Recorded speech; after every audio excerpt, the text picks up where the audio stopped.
Chapter 3. The next morning, at approximately 9:15 a.m., Jeff's phone rang. "Hello?" Jeff answered. "Good morning, Detective Barnes." "Yes, who is this?" "It's Amy from Channel 6. We spoke last night?" "Oh, okay. Good morning, young reporter. May I ask how you got my number?" "Oh, I have my sources," she said, looking in her bathroom mirror and putting on her eyeliner. "Well, you must have a good one," Jeff replied. "Indeed I do," she smiled. "Well, Detective, did you have any luck last night with your suspect?" "Not really. I'm still waiting for the husband to come down to the station. We tried to get the suspect to talk, but his attorney showed up out of nowhere and threw a monkey wrench in our game. So, we didn't get much from him, just that she was sleeping with him. So, really, the only luck I got last night was when you gave me your number." Amy laughed and said, "Let's be professional, Detective." "Just call me Jeff." "Okay, Jeff. And you can just call me Amy. Well, I'm off today. Do you mind if I tag along on your manhunt?" "Why not? I have less than 72 hours to charge this guy. I guess it won't hurt if you hang around. Maybe we can get to know each other a bit." "Yes, I would like that," she said. "Pick me up in an hour. I'll meet you on Church Lane and Baltimore Pike." "Do I have to pick you up, Miss Reporter?" "Yes, you do, Jeff. See you in an hour." The phone hung up. Jeff looked at his phone and said, "Sassy attitude. I love that in a woman." It was 10:30 a.m. when Jeff pulled onto the corner of Church Lane and Baltimore Pike, where Amy was waiting for him. Pulling right beside her, Jeff rolled down the windows. "Hop in," he said, with a wide grin on his face. Amy got in the car. "You're on time," she said. "And I thought you were not going to show up." "Why would you think that?" Jeff asked. "Because men are never on time," she replied. "Don't you think it's too early for smart remarks?" Amy turned to him and replied, "No. When you are a woman of my status, you must always be your best version. But you wouldn't know anything about that now, would you? I mean, just look at what you're wearing." "What's wrong with what I'm wearing?" exclaimed Jeff. Amy chuckled. "Keyword, wrong. You look like a soccer dad." Jeff just shrugged his shoulders. "Clothes are clothes. Besides, they're better when they're off anyway." "Oh, is that right? Was that one of your pickup lines, Jeff? I hope not, because you won't get any luck with the ladies with that one." She turned her face to look out the window. "Do you have any napkins?" Amy asked, as she fumbled through Jeff's glove compartment. "Found one," she blurted out, as she took the napkin and pressed her lips on it to make sure she didn't have too much lipstick on. Jeff felt his stomach growling as they were driving down Broad Street. He pulled over at a nearby Subway. "You want anything to eat?" he asked. "Wow, is this where you take all your dates?" Jeff pulled over in front of the Subway and opened his door. "Don't flatter yourself. This isn't a date, Miss Amy. It's me asking if you would like something to eat." Amy sat back in her seat. "No, thank you. I ate before I left the house." "Okay, I guess that's more for me then." Jeff closed the door and walked in. Upon reaching the counter, he began to order. "Can I have a turkey and cheese shorty with everything on it, with white bread, and hold the oil, please?" Jeff turned to look out the window and almost smiled at Amy, who was playing with her hair, when he felt his phone vibrate in his pocket. He pulled out his HTC Evo and saw a text from Tate. The message read, "Where are you at, Jeff?" "I am heading back to Walnut Lane to check on another witness," Jeff responded. Just as he was about to slide his phone back into his pocket, he received another text. It was Tate again. Okay, call me if you get something. Jeff put his phone in his pocket and turned to the cashier. Let me have a Diet Coke as well. The cashier reached into the cooler, grabbed the Coke, and handed it to Jeff. Will that be all, sir? Jeff replied, Yes, that will be all, thank you. He headed back out the front door towards his car, where Amy was sitting. She opened the driver's door from the inside, and Jeff got in. He settled into the car and pulled away, taking a small bite of his sandwich. So, how far are we, Jeff? Amy asked. About 10 minutes now, Jeff replied with a mouthful of food. There's a lady that lives directly across the street from the couple, Miss Green. She mentioned having information that can be useful. The car came to a stop back on Walnut Lane. Jeff put the car in park, cutting the engine. Okay, we're here, he said. Now, when we get in there, let me do the talking. I don't need a reporter doing my job. Okay, Jeff. Sheesh, Amy responded. They stepped out of the car and headed to the front door of the house. Jeff knocked, but there was no answer. He knocked again. Maybe she isn't home, Amy suggested. She has to be. I just talked to her on the phone. Amy noticed a curtain being pulled back in the front window. Jeff, look. Excuse me, Miss Green, Jeff began. This is Detective Barnes. We spoke over the phone. Oh, yeah, she said. Hold on. The curtain draped back, and the lady unlocked the front door, letting Jeff and Amy in. You have a lovely home, ma'am, Amy commented. Thank you. Have a seat. Do you guys want anything to drink? No, that's fine, ma'am. We're kind of in a rush.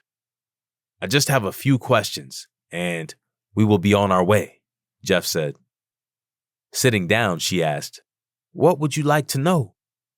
Let's start with you telling me what you saw yesterday, Jeff inquired.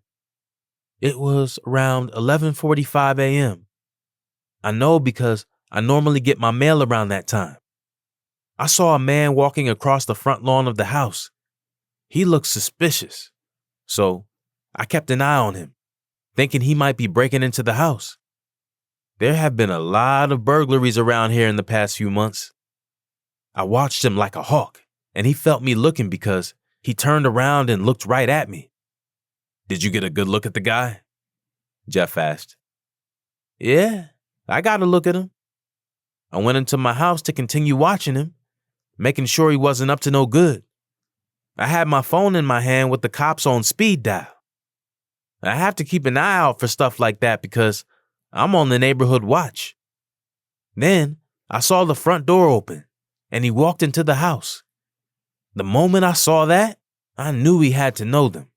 So I went into the living room, sat down, and started to watch my shows. Okay, ma'am. Would you be able to ID the guy if you saw him again? Jeff inquired. Yeah, I think I can, she replied. Okay, I'm going to need you to come down to the station. Is that okay? That's fine, but who's going to feed my fish? She pouted. Ma'am, I assure you that we will not be long, and I will have an officer bring you back as soon as we're done. Okay, give me a minute. I have to put something on. Amy looked at Jeff with a weird look, and he asked, What's wrong with you? Did you not see that lady struggling to see? I'm telling you, that lady wears glasses. Every time she got a few feet away, she started to squint as if she couldn't see far away. Amy, please, we'll be fine. If she doesn't ID him, then that's it. I'll send her home and we move on. Now, remember what I said. Yeah, I know. Don't do your job, Amy retorted. Please, let me be the detective and you be the reporter, Jeff said. If you were doing your job, I wouldn't have to do it for you, Amy replied. Look, just do your job and I will do mine. Got it? Okay, Jeff, but don't say I didn't warn you. All right, Detective. I'm ready. Just let me grab my jacket and my keys, then we can be on our way, said Miss Green as she walked to a nearby closet built under her steps. Okay, let's go, she said. Jeff and Amy walked towards the front door of the house and opened it. Standing there waiting for Miss Green. Excuse me, do you guys mind? She asked as she looked at her ADT keypad mounted on the wall near the front door. Jeff smiled. I'm sorry. Go right ahead, ma'am. He stepped out through the open door, dragging Amy along, then heard 8 beeps. Armed, the keypad read on the green screen. Miss Green walked out, locked her front door, and trailed behind Jeff and Amy, who were walking towards the car. Amy whispered to Jeff, I'm telling you, she is somewhat blind. You are wasting your time. There you go again, doing my job. Okay, Top Cop, you're going to mess this case up. Now, can you please unlock the doors? My feet hurt, Amy scoffed. Jeff popped the locks on the car, and Amy got in. Jeff helped Miss Green into the back seat, closed the door, and then got in the driver's seat. He turned to Amy next to him, gave her a look, put the car in drive without looking at the gear, and pulled off. Back at the station, Jeff and Miss Green were in a private room facing a lineup room with a two-way mirror. Jeff advised her, take your time when I call them out. Just stay focused and look at everyone. Whoever stands out, let me know, and I will call them forward.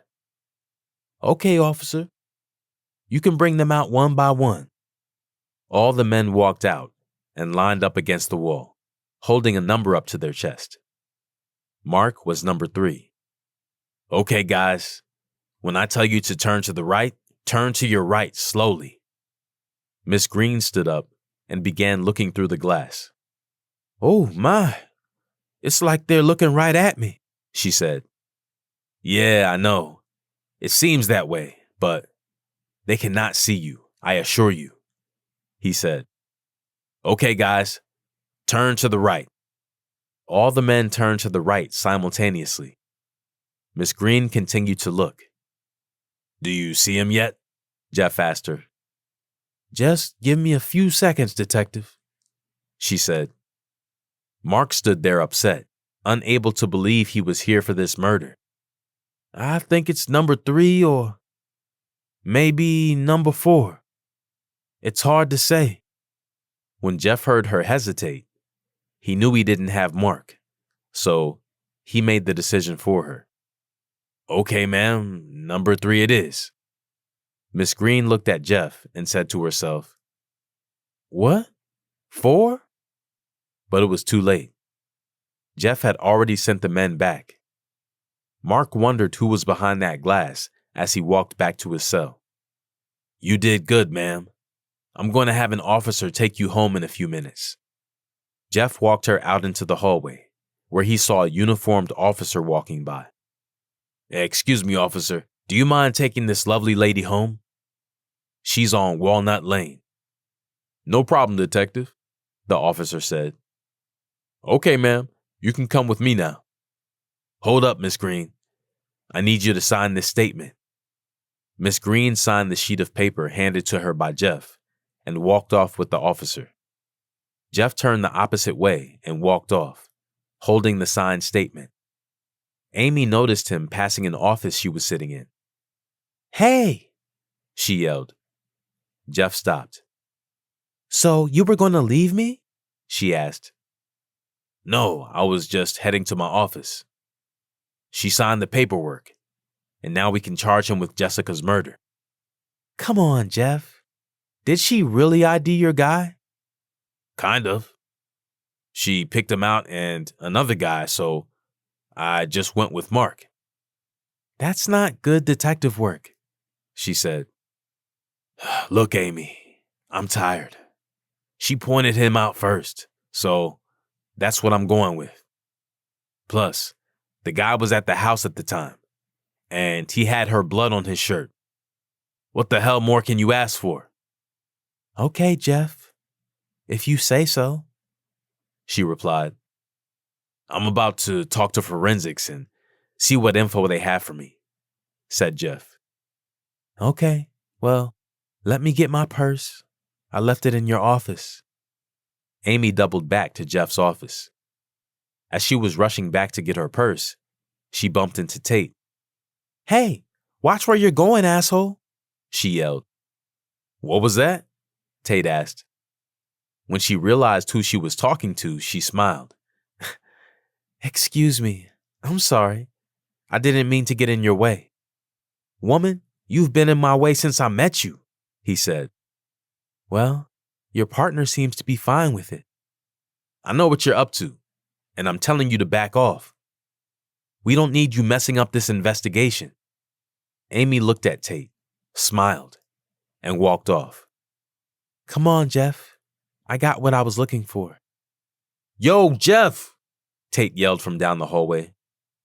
Let me talk to you for a minute. Jeff turned towards Tate. What is it, partner? What is she doing here? I'm telling you, man, she is using you. And if you can't see that, something is really wrong with you. Look, Tate, I got this right now. Let's talk about this witness that ID'd Mark. He was at the house around 11:30 a.m., and the lady said someone let him in, which means Jessica was alive when he got there. Now, I'm just waiting on lab results from forensics, and then we will have all our ducks in a row. Until then, I will try to get along with Amy. If you don't like her, you don't have to be around her, but I don't need you two going at it when we've got a case to close. Got it? Yeah, I got it. Yeah, I got it, Jeff, Tate replied. Good. Now, let's get on the ball and knock this out.